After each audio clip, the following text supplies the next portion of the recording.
Salut à tous, j'espère que vous allez bien. Moi, comme d'habitude, ça va super. Bon, si le sport rime souvent avec performance, endurance et force, dans Stop, on va voir que sport rime aussi avec folie.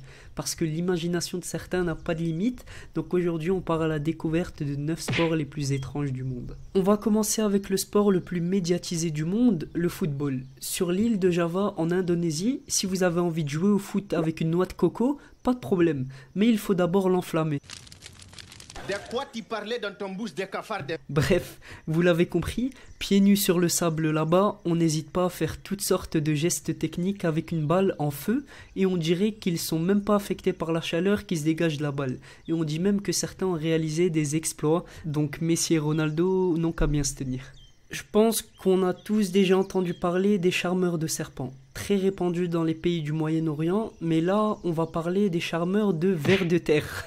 Oui, vous avez bien entendu. Et le pire, c'est que c'est un sport. Vous avez 30 minutes pour faire sortir les vers de la terre, mais par contre, interdit de les déterrer.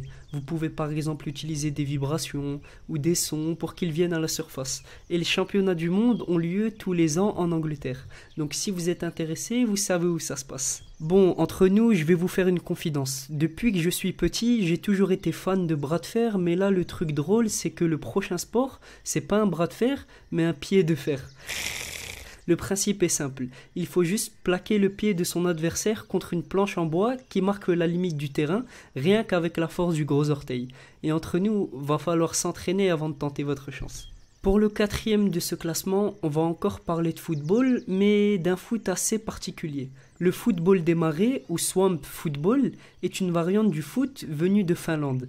Les règles sont assez similaires à celles du foot, sauf qu'il n'y a pas de hors-jeu et que les matchs durent seulement 27 minutes. Et je pense que vous l'avez compris, les seules choses dont on a besoin sont un ballon et un champ rempli de boue. Bon, je sais que je vous ai saoulé avec le foot, mais c'est le dernier, promis. Et en plus, c'est même pas vraiment du foot, mais du baby-foot. Bref, comme vous l'avez vu sur la photo de miniature, la toute première compétition de baby-foot sous-marin a eu lieu en Allemagne en juin 2008. En gros, des équipes s'affrontent dans des matchs de 30 minutes sous l'eau au baby-foot. Rien de spécial à dire, mais j'aimerais bien connaître le mec qui s'est levé un matin et qui s'est dit « Et si on faisait une partie de baby-foot sous l'eau ?» Numéro 6. Il y en a qui voudraient bien faire du sport mais qui sont trop scotchés à leurs ordis, alors ils ont décidé de mélanger les deux. En gros, pour ce prochain sport, il faut dévaler une piste de 200 mètres de long, assis sur un siège de bureau. Les participants sont bien sûr équipés de casques et d'autres protections pour éviter les chutes trop douloureuses. Et c'est aussi une très bonne occasion pour confectionner la chaise la plus originale et avec le plus beau design. Et entre nous, je me ferai bien une petite chaise Ferrari. Tu te crois drôle, c'est ça? Hein? Tu te crois drôle?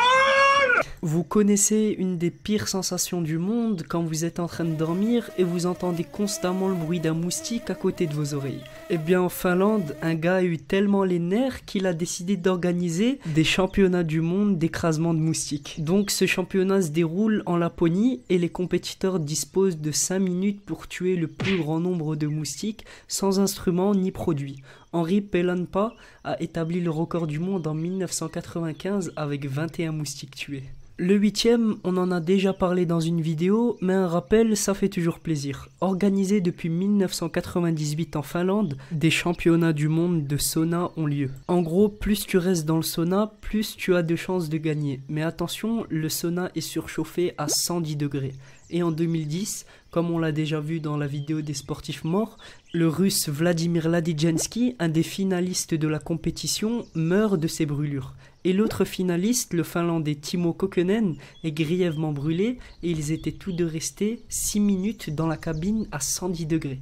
Bon, heureusement que ces championnats du monde sont maintenant interdits par la Finlande. Pour finir, on connaît tous la plongée qui est un sport magnifique. Cette fois-ci, un peu moins beau, la plongée en marécage. Donc en compétition, les participants doivent nager 2 longueurs de tranchée sans utiliser les mouvements de bras habituels et ils sont tous équipés de palmes et de tubas. Et contrairement à la plongée habituelle, je pense pas qu'il doit y avoir de belles choses sous l'eau.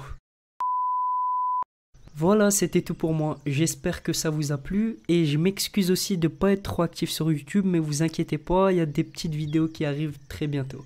Donc n'hésite pas à lâcher un pouce bleu, à t'abonner et à me laisser un petit commentaire de soutien, ça me fait énormément plaisir, je les lis tous. Enfin, presque tous. À la prochaine.